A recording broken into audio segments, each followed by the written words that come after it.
Hello everyone. जैसे last video में हमने वीनो डायलेटर कर लिया था, ठीक है। अब ये वैसो डायलेटर में लास्ट टॉपिक बचा है मिक्स डायलेटर। मिक्स डायलेटर कर लेंगे, सारे वैसो डायलेटर्स कंप्लीट हो जाएंगे। इसके बाद जितने भी टॉपिक हैं उसमें मैं ड्रग के नाम बोलूँगा और तुमको समझ आ जाएगा कि वो ड्रग कर क्या रहे हैं, क्योंकि यहाँ पे उसका मैंने मैकेनिज्म ऑफ एक्शन अच्छे से पढ़ा दिया है, ठीक है। तो ये इसलिए वैसो डायलेटर अच्छे से करना। इवन ये जो ड्रग्स मैं बता रहा हूँ इनको एक बार बुक में भी जाके देखना, तो वहाँ से भी तुम्हें कुछ एक्स्ट्रा पॉइंट्स मिलेंगे, क्योंकि यहाँ बहुत सी चीज़ें नहीं बता सकते, बताएंगे उतना लंबा वीडियो हो जाए, है ना। कुछ चीज़ें क्लियर नहीं होती हैं, है ना। तो इसलिए मिक्स डायलेटर हम पढ़ने जा रहे हैं। तो मिक्स डायलेटर में जो हम मेन पढ़ेंगे वो 2-3 टाइप के ड्रग हैं। पहला है सोडियम नाइट्रोक्लोराइड, सोडियम नाइट्रोक्लोराइड। फिर दूसरा है तुम्हारा है S angiotensin converting enzyme inhibitor.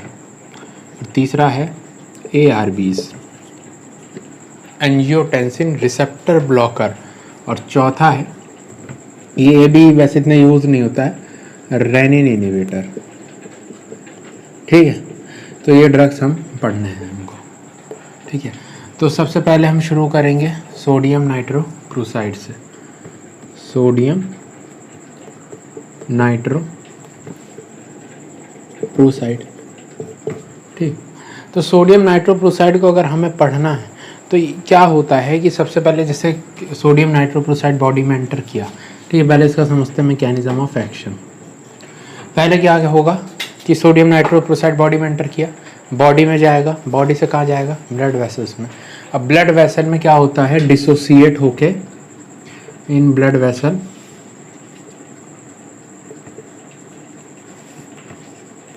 Dissociate होता है दो हिस्सों में, और इससे रिलीज करता है नाइट्रिक ऑक्साइड, ठीक। हमने पढ़ा है नाइट्रिक ऑक्साइड अगर रिलीज होगा क्या कराएगा, वैसो डायलेशन, ठीक है।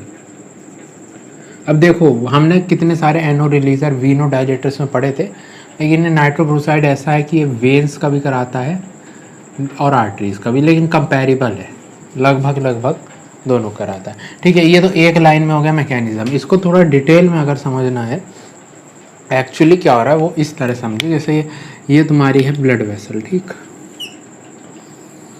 अब इस ब्लड वेसल में ये चीज सर्कुलेट हो रहे हैं क्या, आरबीसी के मेम्ब्रेन पे होते हैं तुम्हारे क्या, ग्लाइकोप्रोटीन्स। अब ग्लाइकोप्रोटीन में किसी प्रोटीन पे होता है SH ग्रुप, जिसको क्या कहते हैं, सल्फा हाइड्रिल ग्रुप, ठीक है। ये बहुत डिटेल में बता रहा हूँ, एक लाइन में अगर बताना तो ये है।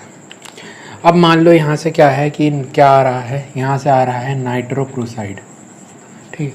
नाइट्रोक्लोराइड आएगा, आके किससे रिएक्ट करेगा, इस सल्फा हाइड्रिल ग्रुप से। और जैसे ही सल्फा हाइड्रिल ग्रुप से रिएक्ट करेगा तो ये दो हिस्सों में टूटेगा। एक बनेगा यहाँ से एनो, दूसरा बनेगा साइनाइड, ठीक। यही समझ में। अब एनो जो पहले हम एनो को समझेंगे, फिर साइनाइड का क्या इफेक्ट होता है वो समझेंगे, ठीक। एनो बन गया, ठीक, एनो बन गया ये। अब जब ये एनो बना तो एनो क्या करेगा, या एनो को मैं ब्लू पेन से लिखूंगा, क्या बना, NO, नाइट्रिक ऑक्साइड। अभी हमें पता है क्या है कि यहाँ पे होती है, सबसे पहले यहाँ पे होती है तुम्हारी, ये है एंडोथीलियम लेयर, है ना।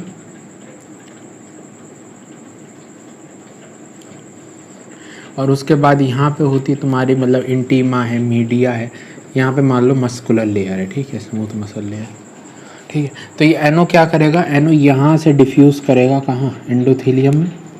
एंडोथीलियम से कहाँ पे जाएगा, मसल में। और मसल्स में क्या करेगा, किसको एक्टिवेट करेगा, जब मान लो इसको डिटेल में बनाते ही यहाँ पे है ये मसल सेल है, ठीक। इसके अंदर किसको एक्टिवेट करेगा, ग्वानाइलाइल साइक्लेस। वो क्या करेगा, किसको बढ़ाएगा, साइक्लिक GMP। और ये क्या करेगा, किसको इनहिबिट करेगा, मायोसिन लाइट चेन काइनेस, जो वीनो डायलेटर में बताया था। और इसकी वजह से मसल्स क्या हो जाएंगी, सारी रिलैक्स, और उसकी वजह से ये वेसल्स क्या हो जाएगी, डायलेट, ठीक। तो ये मैकेनिज़्म है वैसोडाइलेशन का, ठीक है, बहुत बढ़िया, वैसोडाइलेशन तुमने करा दिया। लेकिन दूसरी चीज़ यहाँ क्या बन रहा है, साइनाइड, साइनेट। अब साइनेट क्या होता है शरीर के लिए, बॉडी के लिए, पॉइजनस या टॉक्सिक। अगर ये टॉक्सिक है तो बॉडी ऐसे टॉक्सिक सब्सटेंस को ऐसे ही तो छोड़ेगी नहीं, ठीक है। तो अब ये नहीं छोड़, क्या करेगी उसको समझो, ठीक है। जैसे ये तो पूरा उसका मैकेनिज्म हो गया। अब यहीं पे साइनाइड क्या करेगा,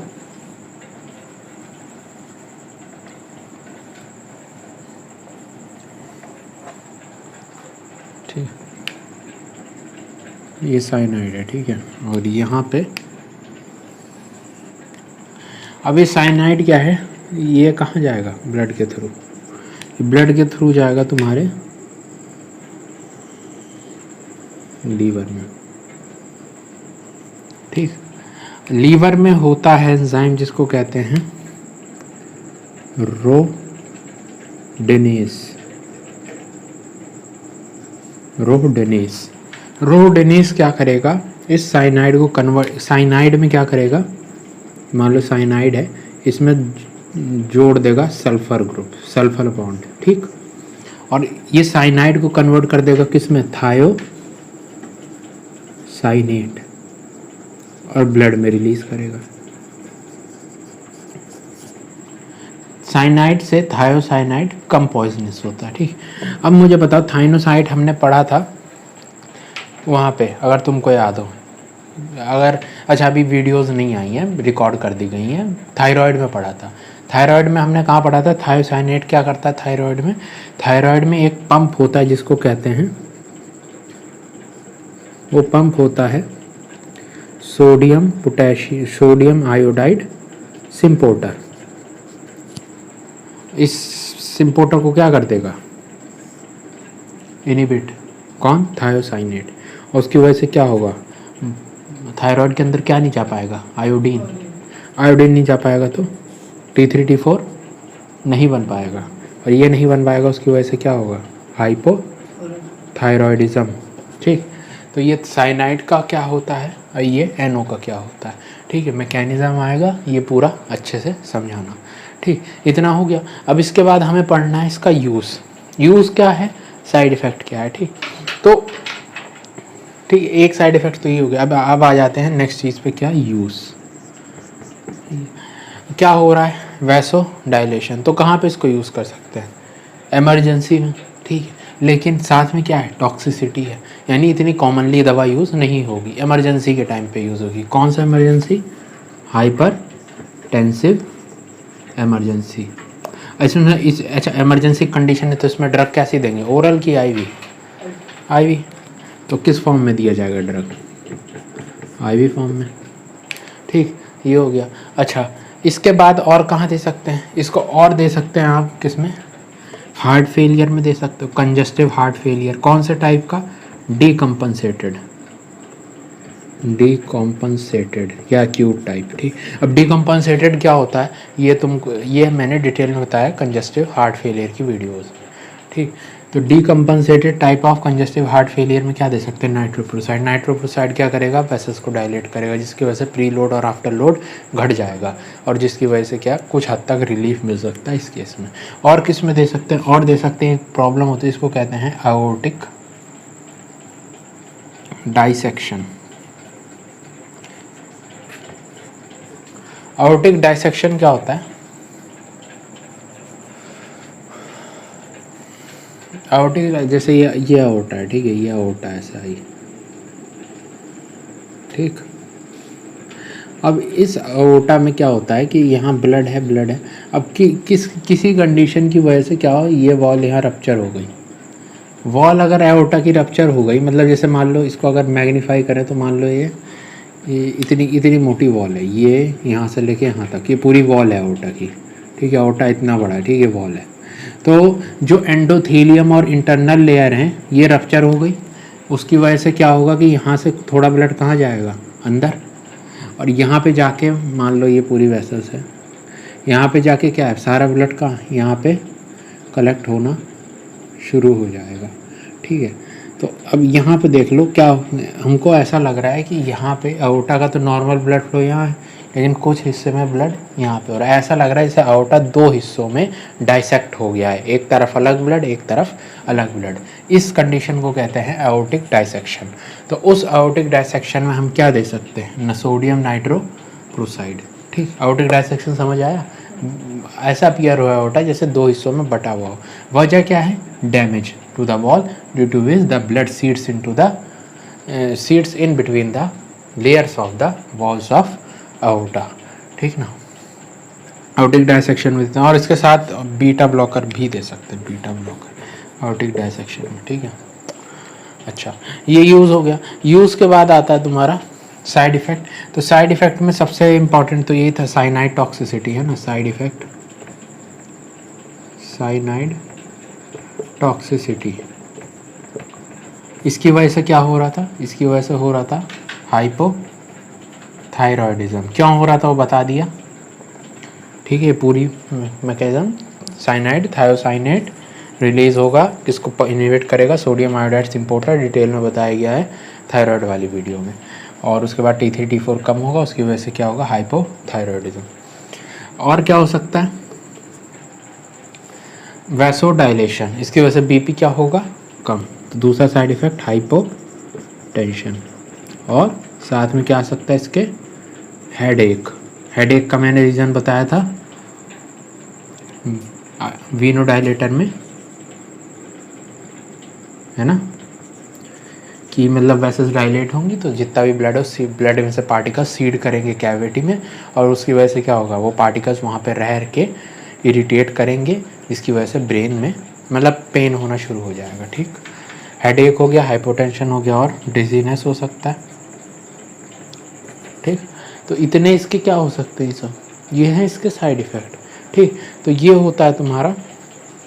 एक और चीज़ हो सकती है, वो है न्यूरो साइकाइट्रिक मैनिफेस्टेशन।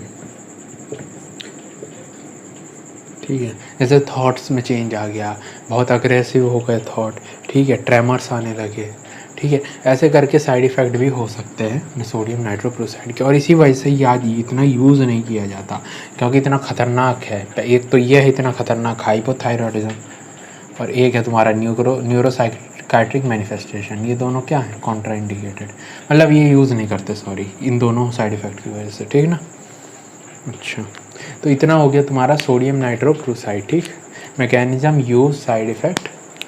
हाँ, तो इसके बाद नेक्स्ट जो है तुम्हारा वो है रास इनहिबिटर। क्या है, रास इनहिबिटर, रास और AC इनहिबिटर है ना, रास पे चलता है। तो रास के लिए एक ना फिजियोलॉजी हम पहले पढ़ेंगे कि रास काम कैसे करता है, फिर उस पर वो ड्रग्स देख लेंगे।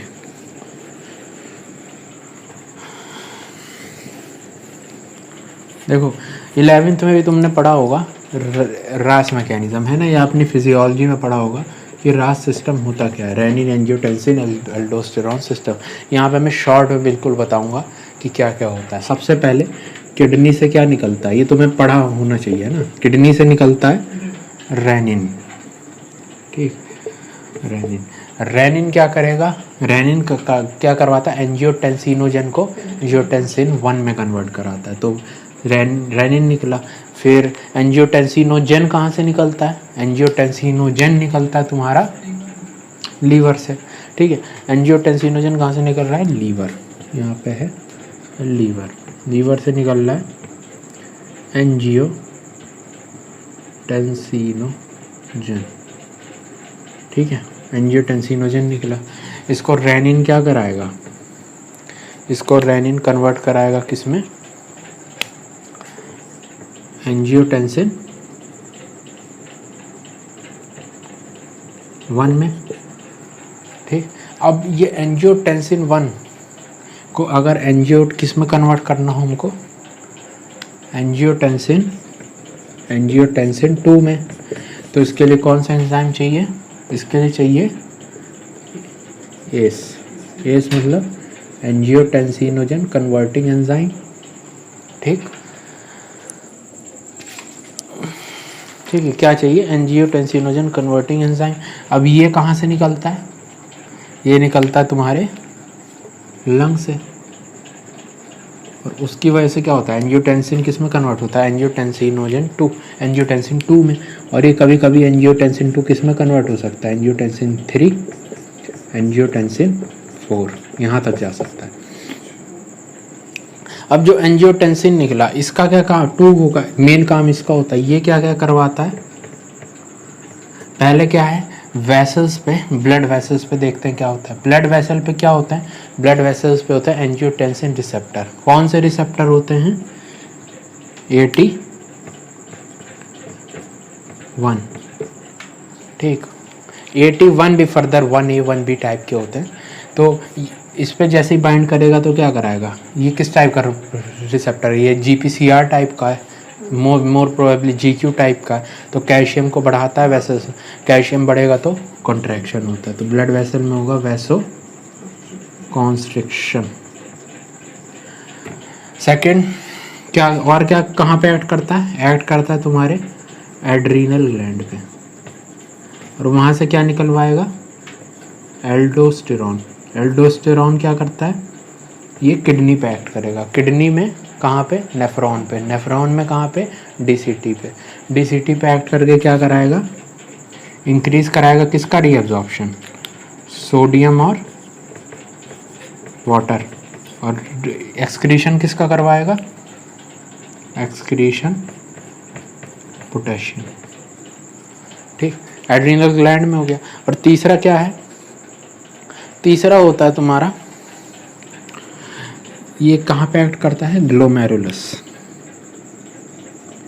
ग्लोमेरुलस, अच्छा, ग्लोमेरुलस पे कौन सा टाइप का रिसेप्टर होता है, एंजियोटेंसिन 2 टाइप का रिसेप्टर, ठीक।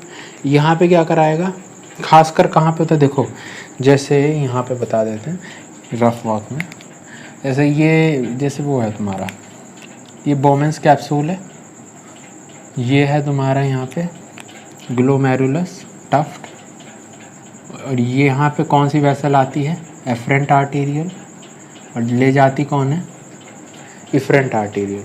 तो 82 कहाँ पे होते हैं, 82 होते हैं इस पे। अब सोचो 82 पे अगर आके कौन बाइंड कर जाए, एंजियोटेंसिन 2, तो उसकी वजह से क्या होगा, ये वेसल क्या करेगी, कॉन्स्ट्रिक्ट।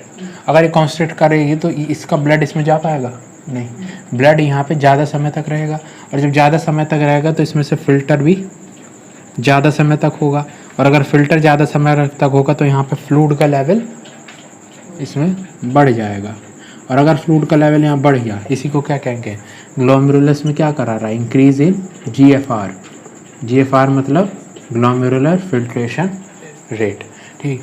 तो ये कुछ हद तक बेसिक मैकेनिज्म है किसका, रेनिन का, ठीक है। एस क्या करवा रहा था, एस यहाँ पे एक्ट करता है, एंजियोटेंसिन को एंजियोटेंसिन 2 में कन्वर्ट करता है, ठीक। अच्छा, और कुछ बचता है, हाँ एक चीज़ और है, एस क्या करवाता है, एस का फंक्शन होता है ना, एस क्या करवाता है, जो तुम्हारे कुछ कंपाउंड होते हैं, जैसे कंपाउंड होते हैं जैसे ब्रेडिकाइनिन, ब्रेडिकाइनिन सुना है, ब्रेडिकाइनिन, अच्छा प्रोस्टाग्लैंडिन सुने होंगे, ल्यूकोट्राइन सुने होंगे, है ना। तो खासकर ब्रेडिकाइनिन का क्या करवाता है, मेटाबोलाइजेशन, यानी इसको ब्रेक करवाता है, ठीक है, ये ठीक, इतना हो गया। अच्छा ठीक, अब इसमें ये देख लो, ये हो गया तुम्हारा बेसिक पाथवे रास सिस्टम का, ठीक है। इसको वैसे बहुत डिटेल में होता है लेकिन इतना काफ़ी है। अब यहाँ पे देख लेते हैं कहाँ पे ड्रग काम करता है। एक काम करता है यहाँ पे, कहाँ पे, रेनिन को इनिबिट करता है, उसको क्या कहेंगे, रेनिन इनिबिटर, नाम क्या है, एलिसकैरिन। फिर एक काम करता है एस को इनिबिट करता है, उसको क्या कहते हैं, एस इनिबिटर, ठीक। फिर एक कहाँ पे एक्ट करता है, इस पे, इसको इनिबिट करता है, रिसेप्टर को, इसको क्या कहते हैं, एंजियोटेंसिन रिसेप्टर ब्लॉकर, ठीक। तो ये तुम्हारा हो गया बेसिक रास, और कहाँ कहाँ पे वो ड्रग एक्ट कर रहे हैं, ठीक है। अब इस ड्रग को पढ़ेंगे एक एक करके, ठीक।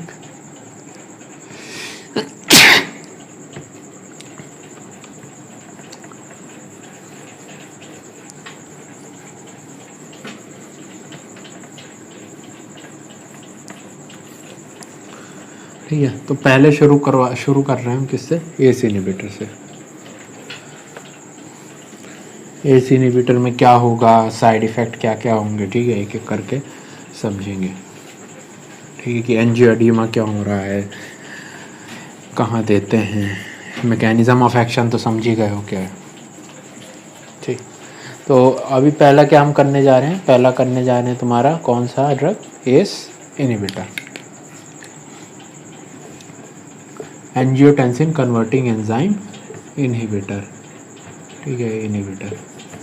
ठीक, तो सबसे पहला इसमें ड्रग कौन सी होती है, देखो इसमें भी जितनी ड्रग हैं ज़्यादातर उनका नाम एंड होता है प्रिल से, PRIL। ठीक, ड्रग के नाम कैप्टोप्रिल,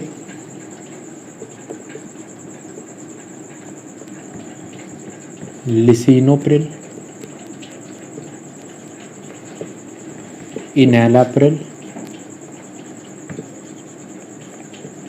इनैलाप्रिलेट। ठीक, और हो सकता है तुम्हारा क्विनाप्रिल। ठीक है, और फोसिनोप्रिल। ठीक है, फोसिनोप्रिल। ठीक, ये कुछ ड्रग्स हैं एस इनहिबिटर में। ठीक, अच्छा, अब जो इतनी ड्रग्स हैं इसमें से जो दो ऊपर की ड्रग है कौन सी, ये दो, इन दोनों को छोड़ के बाकी जितनी भी एस इनहिबिटर हैं, जितने भी, वो सब क्या हैं, वो सब हैं प्रो ड्रग्स। किसको छोड़ के, सिर्फ कैप्टोप्रिल और लिसिनोप्रिल। ठीक, अच्छा, सारी ड्रग कैसे दी जा रही हैं, ओरल, एक्सेप्ट वन ड्रग, कौन सी, इनालाप्रिलेट। इसको कैसे देते हैं, IV फॉर्म में। ठीक, अच्छा, अब इसके बाद इसका हम समझेंगे फार्माकोकाइनेटिक्स। ये रूट ऑफ एडमिनिस्ट्रेशन की बात हो गई, ये IV दे रहे हैं किसको, इनालाप्रिलेट को, बाकी को कैसे देंगे, ऑल ओरल। कैसी होती हैं, प्रो ड्रग। कौन सी नहीं होती हैं, कैप्टोप्रिल और लिसिनोप्रिल। अच्छा, इतना हो गया। इसके बाद हम पढ़ेंगे इसका मेटाबोलाइजेशन और एक्सक्रीशन वाला पार्ट। ठीक है, कि कैसे एलिमिनेट होती है बॉडी से। ठीक है, एलिमिनेशन, देखो एलिमिनेशन कई टाइप के हो सकते हैं, या तो हो सकता है कोई मोनोफेसिक हो, मोनोफेसिक एलिमिनेशन, एक हो सकता है बाईफेसिक एलिमिनेशन, तीसरा हो सकता है ट्राईफेसिक एलिमिनेशन। ठीक, अच्छा, मोनोफेसिक एलिमिनेशन, इसमें क्या होता है, इसमें क्या होगा, तुमने ड्रग खाई, ड्रग इंटेस्टाइन में गई, इंटेस्टाइन से लीवर में गई, और लीवर में जाके क्या होगा उसका, लीवर में क्या होता है, मेटाबोलाइजेशन। अच्छा, मेटाबोलाइजेशन क्यों करवा रहे हैं, ताकि ब्रो ड्रग किस में कन्वर्ट हो पाए, एक्टिव मेटाबोलाइट में। हो गया, अब वो क्या करेगा, एक्ट करेगा, कहाँ पे करेगा, एस इनहिबिटर पे। वो क्या हो गया उस ड्रग का फार्माकोडायनेमिक पार्ट। और इतना करने के बाद ये ड्रग हमेशा तो रहेगी नहीं बॉडी में, एक्सक्रीट होगी। एक्सक्रीट कैसे हो जाएगी, किडनी से।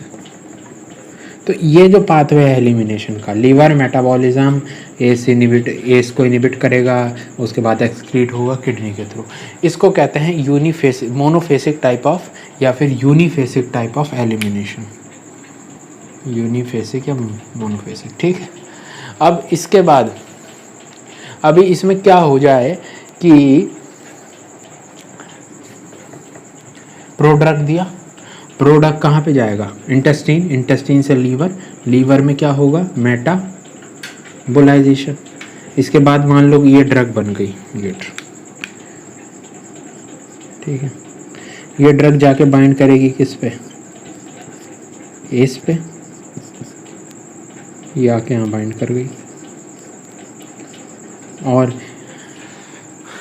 हट नहीं रही है, यहीं पे बाइंडेड है, यानी इसकी एफिनिटी हाई हो, क्या हो, एफिनिटी हाई। अगर ऐसा है तो यहाँ से आसानी से निकलेगी, रिसेप्टर से नहीं।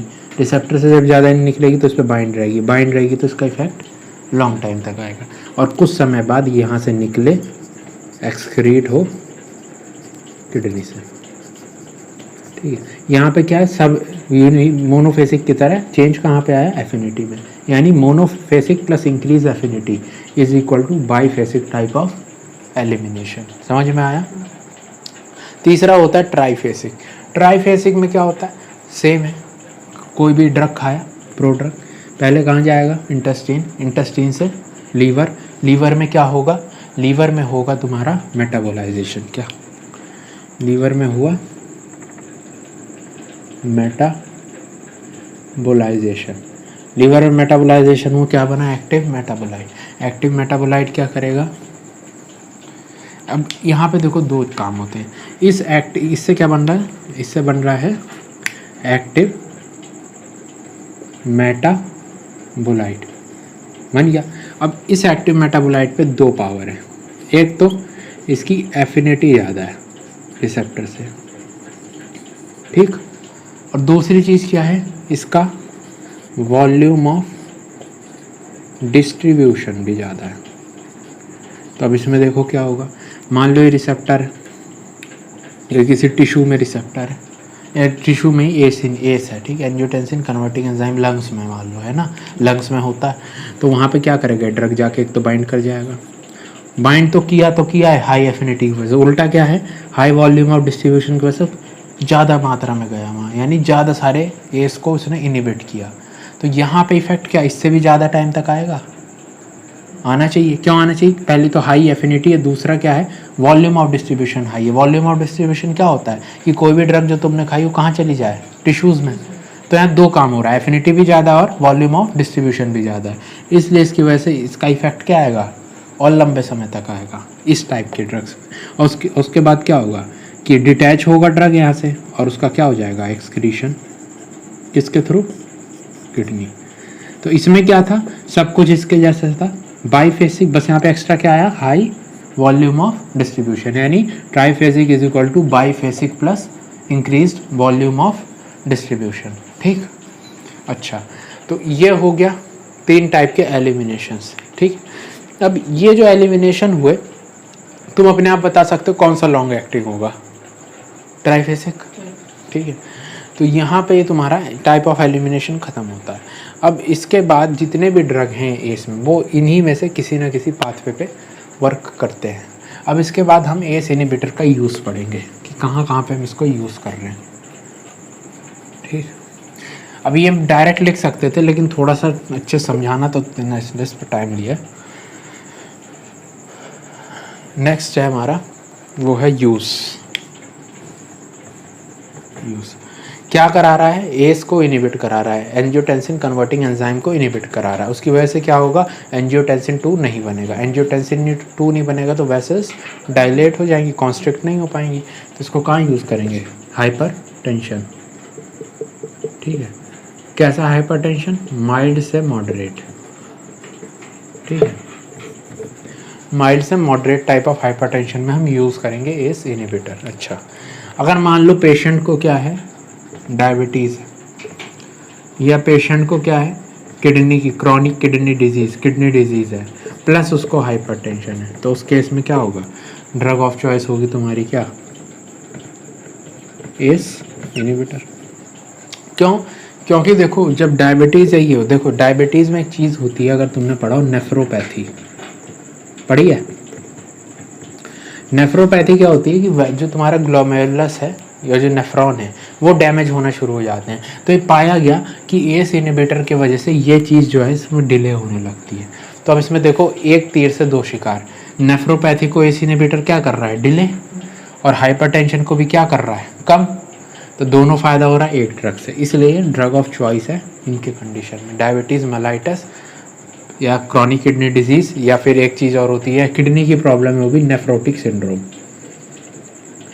और साथ में हाइपरटेंशन है। तो हम क्या देंगे, एस इनहिबिटर दे दिया। तो इसकी वजह से क्या हो जाएगा, बीपी कम और ठीक है, ये चीज़ हो गई। अब इसको क्या है, कभी कभी हम हाइपरटेंसिव इमरजेंसी और अर्जेंसी में भी दे सकते हैं। ठीक है, पहला क्या है, हाइपरटेंसिव इमरजेंसी, यहाँ पे भी दे सकते हैं। और कहाँ दे सकते हैं, हाइपरटेंशन अर्जेंसी। और दोनों के बीच का मतलब पता होगा, उम्मीद करता हूँ। ठीक, तो इमरजेंसी में किस टाइप की ड्रग देते हैं, आईवी। अब हमने एक ही ड्रग पढ़ी थी एसी इनहिबिटर की जो आईवी थी, कौन सी, हाँ, तो यहाँ पे कौन सी आईवी देंगे, इनालाप्रिलेट। और अर्जेंसी में क्या दे देंगे, अर्जेंसी में देंगे तुम्हें, अर्जेंसी है, इमरजेंसी तो नहीं, यहाँ पे देते हैं ओरल ड्रग। ओरल कौन सी, कैप्टोप्रिल। ठीक, तो ये कुछ इसके यूज़ हो गए। ठीक, और क्या कर सकते हैं, और कहाँ दे सकते हैं, और दे सकते हैं तुम्हारे एंजाइना में दे सकते हैं। और कहाँ दे सकते हैं, कंजस्टिव हार्ट फेलियर में मैंने पढ़ाया था, एसी इनहिबिटर का यूज़ है ना, कंजस्टिव हार्ट फेलियर में दे सकते हैं, प्री लोड आफ्टर लोड कम करेगा। ठीक है, तो ये चीज़ हो गए और ये यूज़ हो गए। ठीक है, अच्छा, यूज़ के बाद हम पढ़ने जा रहे हैं इसके साइड इफ़ेक्ट।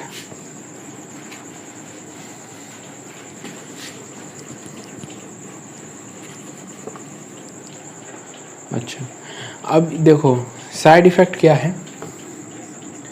साइड इफ़ेक्ट पहला होता है इसमें ड्राई कफ,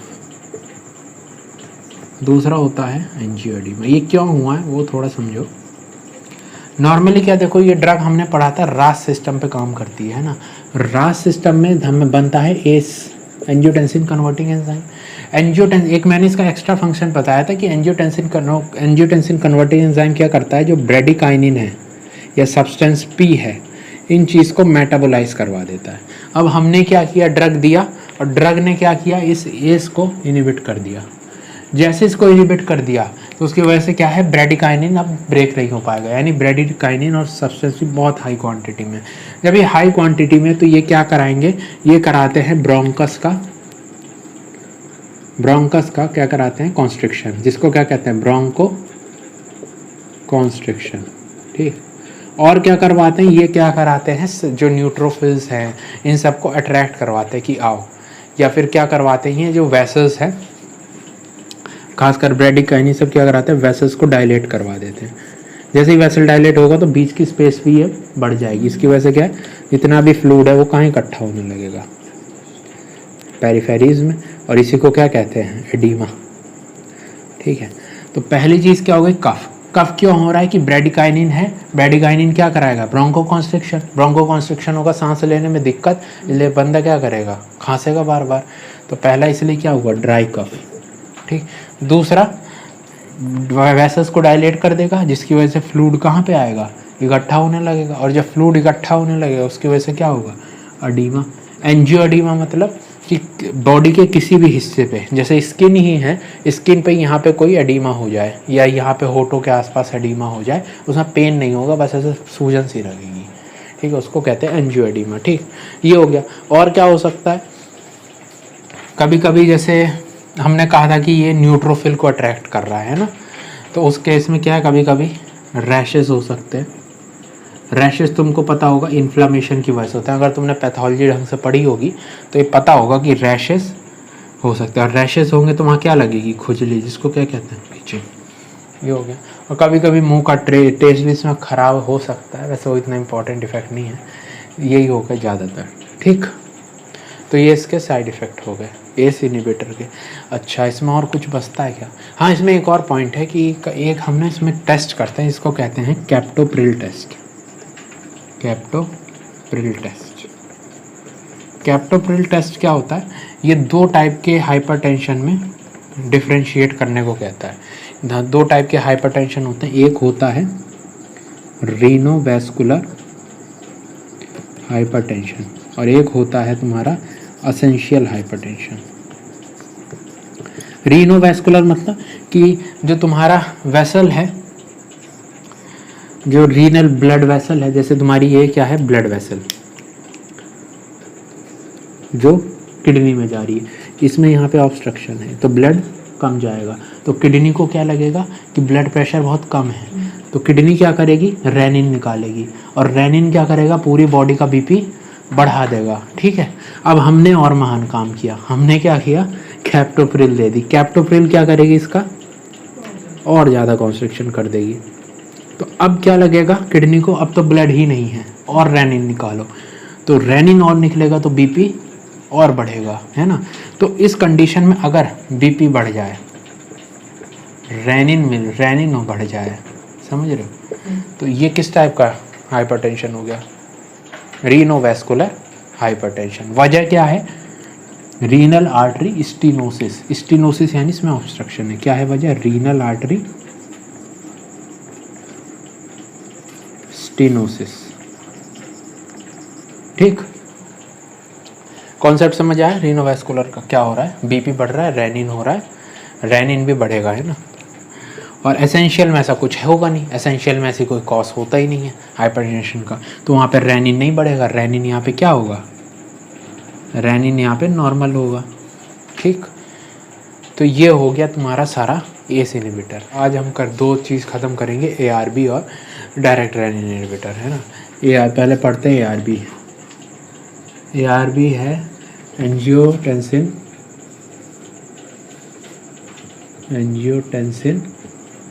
रिसेप्टर ब्लॉकर। ठीक है, अब ये जैसे एंजियोटेंसिन रिसेप्टर, ठीक है ना, मैकेनिज्म ऑफ एक्शन क्या होगा, सेम होगा, किसको इनहिबिट करेगा, एंजियोटेंसिन रिसेप्टर को। ठीक, अब एंजियोटेंसिन रिसेप्टर कितने टाइप के हो सकते हैं, मेनली दो टाइप के होते हैं, एंजियोटेंसिन 1 रिसेप्टर और एंजियोटेंसिन 2 रिसेप्टर।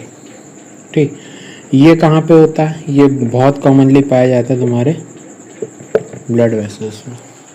और एंजियोटेंसिन 2 रिसेप्टर ये सबसे ज़्यादा पाया जाता है फीटल टाइम में, फीटस में ज़्यादा पाया जाता है, फीटस में बहुत ज़्यादा पाया जाता है। लेकिन एडल्ट में भी ये कहाँ मिल सकता है हमको, ग्लोमेरुलस, और ग्लोमेरुलस में भी कहाँ, on which arteriole, efferent arteriole. ठीक, तो इनको इनहिबिट करेगा कौन, ARB। ठीक, ये हो गया। अच्छा, एक चीज़, दूसरी चीज़ कि जो ARBs हैं इसका यूज़ क्या होगा, और इसके पहले देख लेते हैं ड्रग्स क्या होंगे, है ना। ड्रग्स यहाँ पे लिख देते हैं, ड्रग्स क्या क्या होंगे। ड्रग्स होंगे, जैसे कुछ ड्रग्स के नाम हैं, लोसार्टन और टेल्मीसार्टन। सार्टन से शुरू होगा सब, सार्टन, कैंडी सार्टन,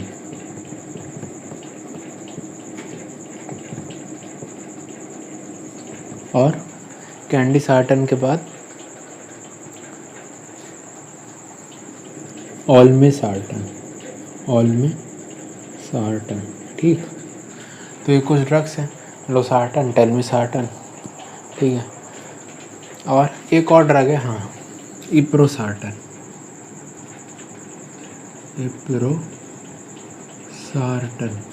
ठीक है, तो ये कुछ ड्रग है। ठीक, अच्छा, अभी मैकेनिज्म ऑफ एक्शन हो गया, और इसमें क्या हो सकता है देखो, और हाँ, जैसे लोसार्टन है, क्या है लोसार्टन, ये मैकेनिज्म ऑफ एक्शन लोसार्टन में खासकर देखने को पाया जाता है। लोसार्टन क्या होता है, कि लोसार्टन में कभी कभी क्या है, किसको इनहिबिट करता है, थ्रोम्बोक्सिन A2 को। थ्रोम्बोक्सिन A2 को अगर इनहिबिट करेगा तो उसकी वजह से प्लेटलेट एग्रीगेशन क्या होगा, कम होगा, यानी किसका खतरा कम होगा, थ्रोम्बस का, थ्रोम्बस फॉर्मेशन। तो इसको किस केस में दे सकते हैं, पेरिफेरल वैस्कुलर डिजीज़ के केस में दे सकते हैं ना। अच्छा, थ्रोम्बोक्सिन A2 को दे दिया, और क्या करा सकता है, और कहाँ दे सकते हैं, पेरिफेरल वैस्कुलर डिजीज़। ठीक, और और क्या इफेक्ट होता है, हाँ लोसार्टन के साथ एक और इफेक्ट है, क्या कराता है, इंक्रीज कराता है यूरिक एसिड एक्सक्रीशन को। अगर यूरिक एसिड एक्सक्रीशन को बढ़ा देगा तो कहाँ पे दे सकते हैं, कहाँ पे दे सकते हैं, गाउट। ठीक, अच्छा ये हो गया लोसार्टन के कुछ इफेक्ट। और क्या कर सकता है लोसार्टन, हाँ लोसार्टन क्या कर सकता है, स्टिमुलेट कर सकता है इसको PPR गामा। किसको स्टिमुलेट कर रहा है, PPR गामा को। PPR गामा को दोनों कर सकते हैं, कौन कौन, लोसार्टन भी और टेलमिसार्टन भी। ठीक है, PPR गामा क्या करेगा, ये अगर इसको स्टिमुलेट करेगा इसकी वजह से क्या होगा, डिक्रीज होगा क्या, इंसुलिन रेजिस्टेंस। ठीक है, ठीक है, ये एक नई चीज़ है तो इसको थोड़ा समझ लो क्या होता है। देखो जैसे ही PPAR गामा फुल फॉर्म पर ऑक्सीसोमल प्रोलिफरेटर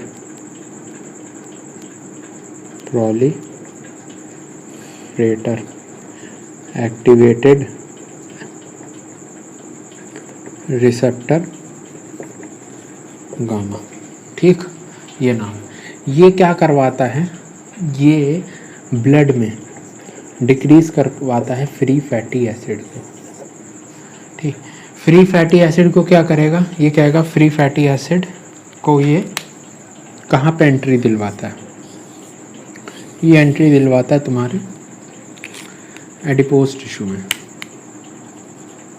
ये क्या कराएगा, फ्री फैटी एसिड को एडिपोज टिश्यू में एंटर करवा देता है। इसकी वजह से ब्लड में फ्री फैटी एसिड कम हो गया, और जब फ्री फैटी एसिड ब्लड में कम हो गया तो उसकी वजह से क्या होता है, इंसुलिन की एक्टिविटी बढ़ जाती है।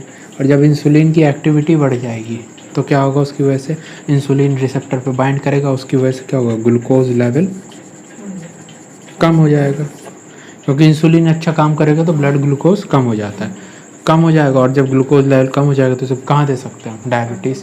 और कहाँ पे, मतलब देखो अगर कहीं पे हाइपरटेंशन के साथ क्या हो, डायबिटीज़ मेलाइटस, तो उस केस में क्या दे सकते हैं, एस भी दे सकते हैं और ARBs भी दे सकते हैं। वजह ये है। ठीक, तो ये कुछ मैकेनिज़्म है जिसके थ्रू ये एक्ट करता है। ठीक, अच्छा ये हो गया। हाँ, जैसे जो टेलमिसार्टन है इसमें कुछ बातें हैं, जैसे टेलमिसार्टन जो होती है ये लॉन्ग एक्टिंग होती है। ठीक, ओल्मेसार्टन और कैंडीसार्टन ये होती हैं प्रोड्रग। ठीक है, और एस में क्या था, एस में क्या, सारी प्रोडक्ट थी एक्सेप्ट कैप्टोपिल और लिसिनोप्रिल। ठीक, तो ये हो गया, लोसार्टन हो गया, ये हो गया। अच्छा, अब इसके बाद हम पढ़ेंगे इसके यूज़। कुछ यूज़ लगभग सेम है, किसकी तरह, एस की तरह। तो एस में जितने यूज़ हैं लगभग वहीं यहाँ पे आप लगा सकते हैं। क्या क्या, जल्दी से बता दे रहा हूँ। पहला जैसे फटाफट बस बोलूँगा यहाँ, ठीक है ना। यूज़ क्या हो गया, पहला हो गया माइल्ड टू मॉडरेट हाइपरटेंशन। ठीक है, दूसरा क्या है, कहाँ पे दे सकते हैं इसको, कंजस्टिव हार्ट फेलियर में। क्यों, कंजस्टिव हार्ट फेलियर में दो चीज़ कराएगा, प्री लोड को कम करेगा और आफ्टर लोड को भी कम करेगा बाय वैसोडाइलेशन। और दूसरा काम क्या कराएगा, ये एल्डोस्टेरॉन को इनहिबिट करेगा, है ना। एल्डोस्टेरॉन इनहिबिट होगा जिसकी वजह से सोडियम और वाटर का क्या होगा, लॉस होगा। और सोडियम वाटर का लॉस होगा, उसकी वजह से क्या होगा, ब्लड वॉल्यूम कम हो जाएगा। और उसकी वजह से क्या होगा, आफ्टर लोड प्री लोड कम हो जाएगा। तो ये CHF में इसलिए यूज़ दे सकते हैं। और कहाँ देते हैं, एंजाइना केस में। और कहाँ देते हैं, अगर हाइपरटेंशन किसके साथ हो, diabetes mellitus, chronic kidney disease, nephrotic syndrome. ठीक है, सेम है लगभग जैसा जैसा ये इसमें था। ठीक है, एंजाइना हो गया, ये हो गया। ठीक, अच्छा इतना हो गया। तो साइड इफ़ेक्ट भी कैसे हैं, किसकी तरह हैं, इसकी तरह। क्या क्या हो सकते हैं साइड इफ़ेक्ट, साइड इफ़ेक्ट हैं सेम, देखो वजह क्या है सेम साइड इफेक्ट होने की, कि हमने पढ़ा था कि क्या यहाँ पे क्या है, एंजियोटेंसिन रिसेप्टर को ब्लॉक कर रहा है, ठीक है। इसकी वजह से मतलब सिग्नल जाएगा किडनी को कि एंजियोटेंसिन 2 तो है ही नहीं, तुम और रेनिन बनाओ, रेनिन और बनेगा, और लंग्स पे क्या जाएगा कि एंजियोटेंसिनोजन कन्वर्ट नहीं हुआ है, तो तुम और क्या बनाओ, AC ही, ठीक है। क्यों? क्योंकि देखो क्या होता है कि रिसेप्टर पे कुछ भी बाइंड नहीं कर रहा है ना, रिसेप्टर ब्लॉक्ड है, तो उसकी वजह से सिग्नल जाता है इंक्रीज रेनिन और इंक्रीज AC प्रोडक्शन का। और जब AC ज़्यादा हो जाएगा तो ये क्या करेगा, अगर ये AC ज़्यादा हो गया तो हाँ कॉन्स्ट्रिक्शन नहीं होगा, है ना। तो एस ज़्यादा होगा तो एस क्या करेगा, एंजियोटेंसिन को ज़्यादा बढ़ाएगा, ठीक ना। एंजियोटेंसिन जब ज़्यादा बढ़ेगा तो उसकी वजह से क्या हो सकता है, वैसो कॉन्स्ट्रिक्शन, और वैसो कॉन्स्ट्रिक्शन अगर ज़्यादा हो गया तो उसकी वजह से किसी किसी केस में यहाँ पे क्या देखने को मिल सकता है, ब्रोंको कॉन्स्ट्रिक्शन यानी कि कफ, ठीक है। देखो क्या होता है ना, एस जो ज़्यादा बन रहा है, एस ना लंग्स में होता है, तो लंग्स की वेसल्स में कॉन्स्ट्रिक्शन हमको ज़्यादा देखने को मिलता है, उसकी वजह से यहाँ पे कफ आता है, ठीक है। मैकेनिज़्म अलग है, इफेक्ट वही आता है। समझ में आ रही बात, क्यों आ रही, क्योंकि एस यहाँ पे ज़्यादा बन रहा है, ठीक। कफ हो सकता है, ठीक है, और उसकी वजह से क्या हो सकता है, कभी कभी कफ के साथ एडीमा आ सकता है, और हाइपोटेंशन और हेडेक, ठीक। और क्या आ सकता है इसके साथ, इसके साथ आ सकता है तुम्हारा डिजीनेस, ठीक। तो ये हो गए तुम्हारे सारे साइड इफ़ेक्ट्स। हाँ एक और हो सकता है एलोपेशिया, अभी क्यों होता है मुझे नहीं पता, लेकिन होता है एलोपेशिया। तो ये इतने साइड इफ़ेक्ट हैं, यूज़, मैकेनिज़्म, एग्जाम्पल, कौन से क्या होते हैं, ठीक। और इतना हो गया। और एक दो चीज़ ये है कि भाई ये क्या होता है ना, ओरल एब्जॉर्प्शन इसका पुअर होता है, अभी रटने वाली बात है, ओरल एब्जॉर्प्शन पुअर है। और दूसरी चीज़ क्या है इसका, ये टेलमिसार्टन बता दिया था, लॉन्ग एक्टिंग होती है, ठीक है। और क्या हो सकता है, high plasma binding protein, high plasma protein binding capacity, मतलब वॉल्यूम ऑफ डिस्ट्रीब्यूशन कम हो जाएगा, है ना। तो ये कुछ रटने वाली बात थी, तो इसलिए ठीक है, बुक से देख सकते हो। तो इतना हो गया तुम्हारा ARB, ठीक, समझ आया। तो इसके बाद नेक्स्ट हम करेंगे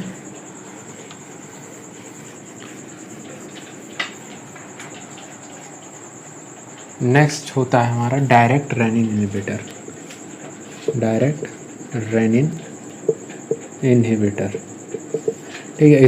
इसमें जो ड्रग है वो होता है एलिस्कैरिन,